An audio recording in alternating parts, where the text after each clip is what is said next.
All right, everyone, going to be getting into my favorite bets here for the U.S. Open. Actually, I have 13 players listed over various bets that I want to give to you guys. We're going to start out with the outright bets, though. Probably what most of you guys are coming in here for. And so where I want to start this video is actually looking at where the 9-to-5 tags are telling us to do. And so if you guys are unfamiliar with this, so we have 3 different tags here for outright wise, and that's going to be based off of the last 2 years data. So golfers that met the 80th percentile of winners from the past 2 seasons compared to this week's tournament. So these are like considered good outright bets. Okay, so on paper, the data likes these outright bets. Scotty, Rory, Xander, no dud there, right? Like they're the top 3 players in the field. The big 3, as I call them, they're the players that we should be going out of our way to roster or bet on as well. Like they're the top 3 best. We'll get into that a little bit more. But then we also have Obear, who I do think he has the potential to pull a Colin Morikawa type thing, where obviously Colin Morikawa is a little bit shocking when he won his first major, but at the same time, not too crazy as well. He was playing well. We got Tony Finau popping up in there. That's a little bit shocking. I don't know if I actually think he has like the mental fortitude to win, but then we have Hideki as well. So that's where the data is telling us these are the best prop bets that you should be betting on. Okay, and this has been pretty accurate. The most accurate probably across the fantasy golf space, much better than me as well. To be fair, a lot of the times it's just telling us to bet on Scotty or Rory or Xander, those top 3. And obviously they've won a bunch this year. Possible outright bets. This is a different threshold. This is about 70 percentile of golfers. So golfers that met the 70th percentile of typical winners on the PGA Tour. Much more wide open, right? So we got Victor Hovland, who I think people are going to be on. Colin Morikawa. You still have Wyndham Clark in there, which I find interesting. JT, probably not betting him. Matt Fitzpatrick is certainly interesting there, but I don't think we need to do that. And then really the rest of these guys probably don't need to do it. So I think we can pass on that. And do we have any potential long shot bets that we can be on? So basically this is telling us if they're a long shot bet, let's say Aaron Rai, Lucas Glover, maybe you want to look at them. Maybe not this week outright wise. Corey Connors popping up in there as well. Maybe not exactly outright wise with those guys, but maybe for placement bet purposes.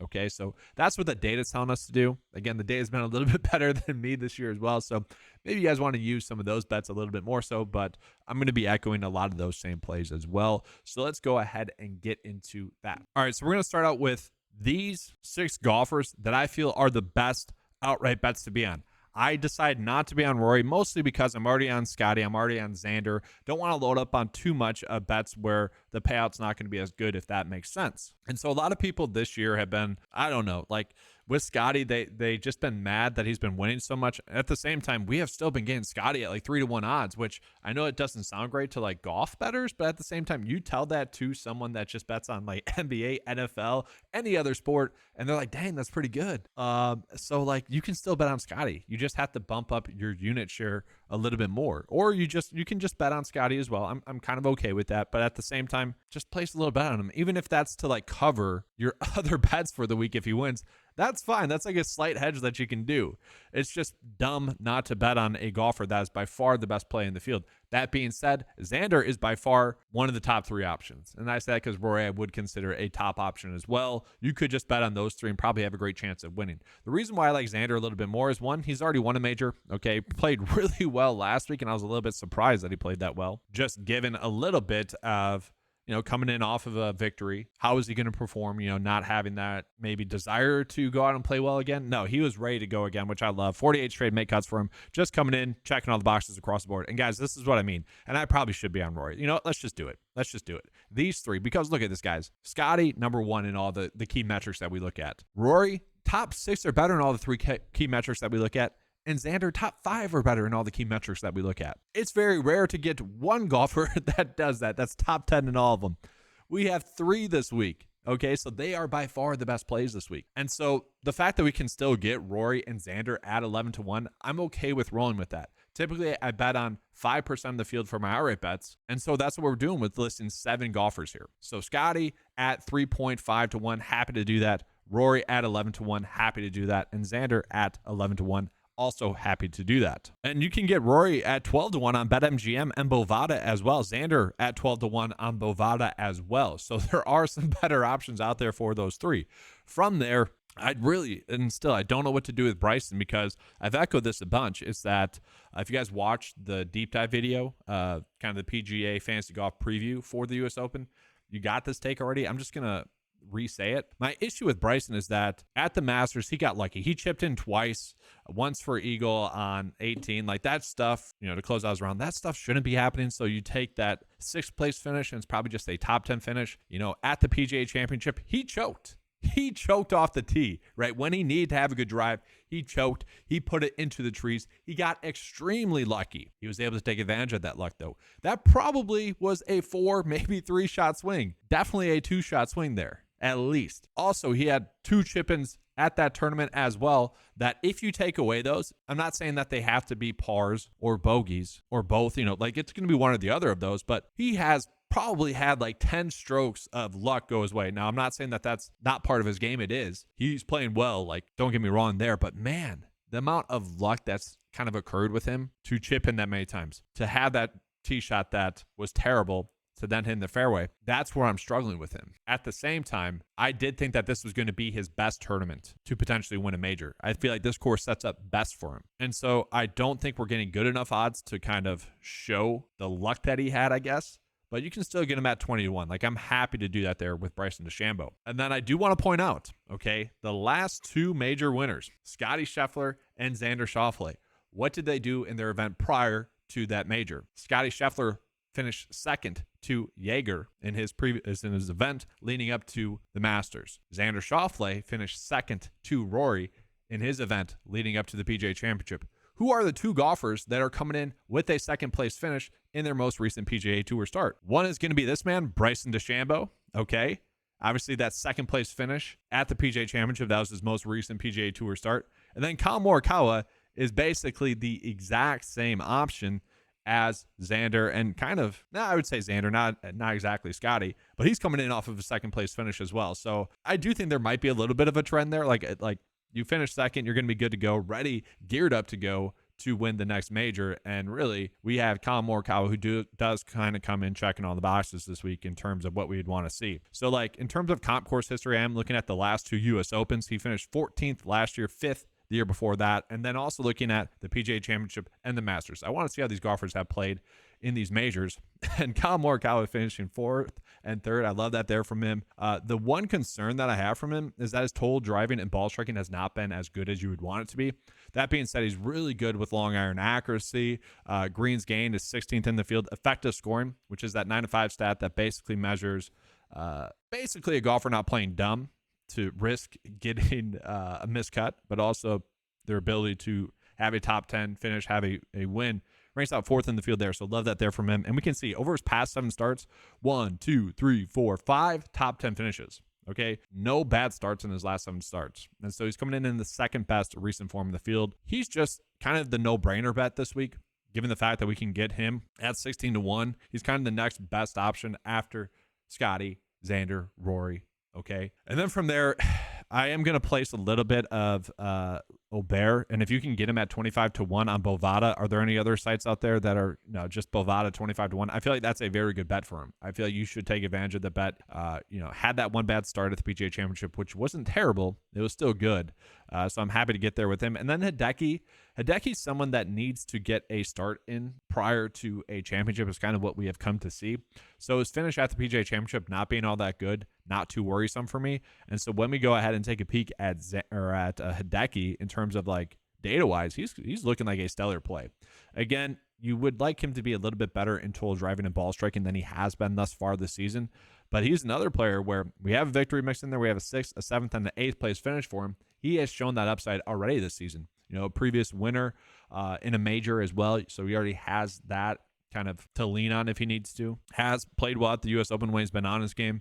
He is someone that I also could kind of recommend as a top 20-ish bet as well. He's kind of the borderline there for me. It's like, all right, do I want to do an outright bet on him at 45-1? BetMGM, that's a good one for US book. And in comparison, guys, DraftKings has him at 35-1. So there is a slight line discrepancy there. There is some movement in that line. So I do like that. And so with that, I kind of want to start to dip into maybe more of these placement bets that we could run out. So let's look at maybe the best bet for Hideki instead. And looking at it, maybe we're just looking at him to top 20, like 1.6-1, 1.8-1. I don't hate that. That's not terrible. To top 10, 3.2-1. That's not terrible as well. 4-1 on William Hill if you guys have access to that. So I don't mind that there with him. I feel like that's a route that you can go. Another player that I wouldn't be shocked to see win is Gary or is Tommy Fleetwood, because he kind of has the Gary Woodland-esque season going, or the Wyndham Clark-esque season going, where he's been playing extremely well. Some things would need to come together for him to get the victory, but I wouldn't be shocked because he is one of the best plays in the field this week. But I think he makes for a better, like, heck, you could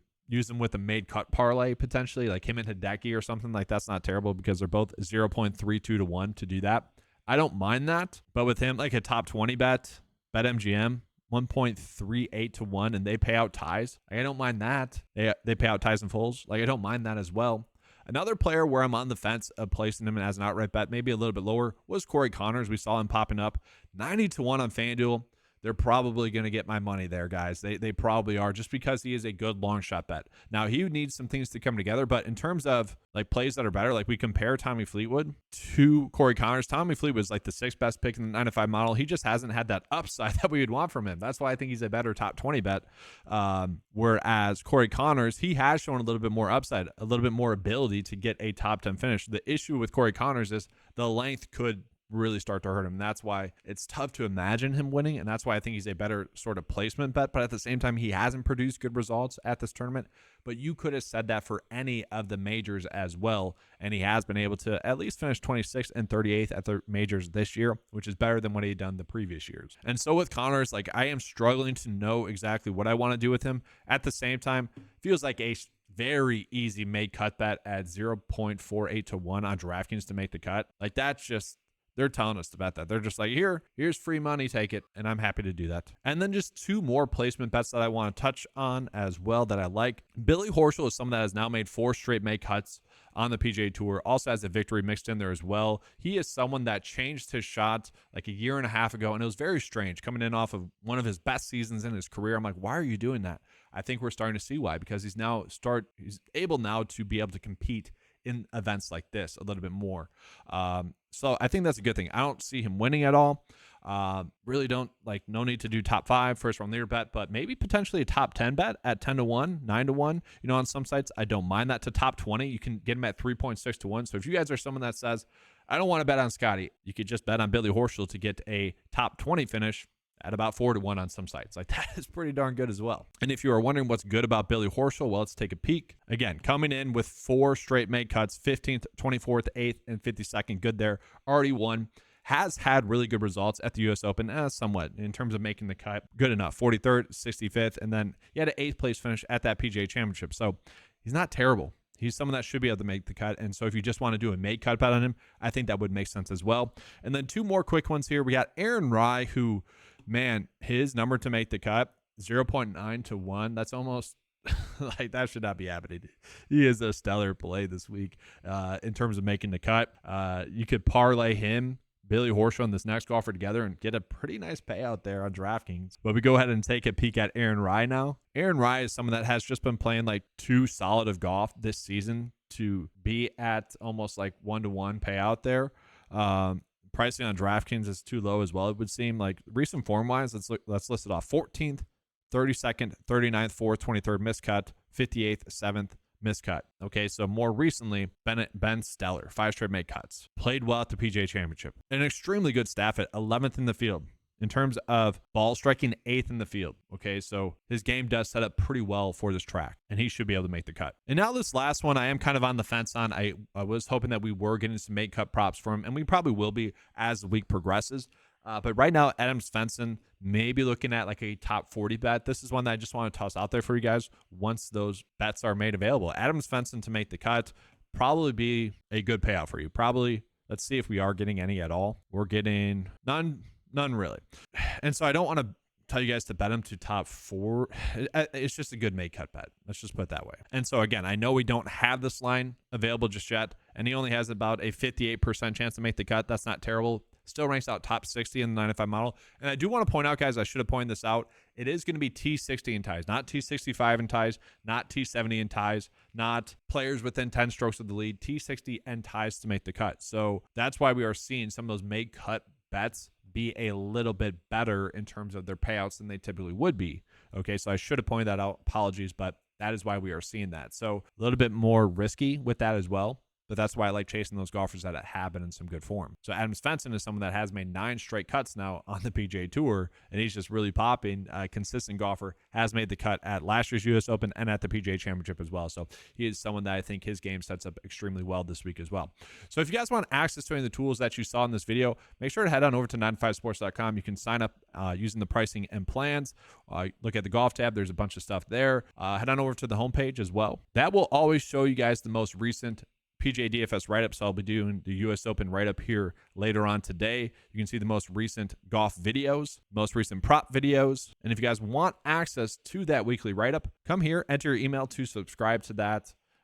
That's all you need to do. And so that is going to be it for today's video. I appreciate you guys being here. Good luck with your U.S. Open bets. That's going to be all. Make sure to hit that like and subscribe on your way out as well. If you guys want access to any of the tools that you saw in this video, head on over to 95sports.com. Available for just $10 a month. Thank you guys for watching. Good luck this week. And as always, let's keep cashing.